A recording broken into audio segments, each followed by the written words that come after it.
Кытай жаранына турмушка чыккан намангандык Саида аттуу кыз күйөөсү орой мамиле жасаганын айтып үйүнө кайтууга жардам сураган.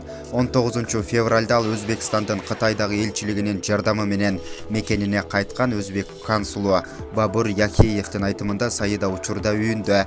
Буга чейин кордук көргөнүн билдирген кыз социалдык түйүндөр аркылуу журналисттерден жардам сураган. Саиданын айтымында күйөөсү аны бир жума жууна турган бөлмөдө камап койгон. Токмоктон тышкары сексуалдык зомбулук көрсөткөн. Кыз үй бүлөсүндөгү каржы маселелеринен улам Кытай жаранына турмушка чыкканын мойнуна алган.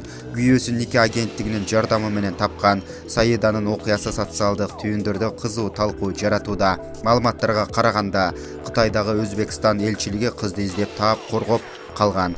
Булак Назар Ньюс, Чекит KG.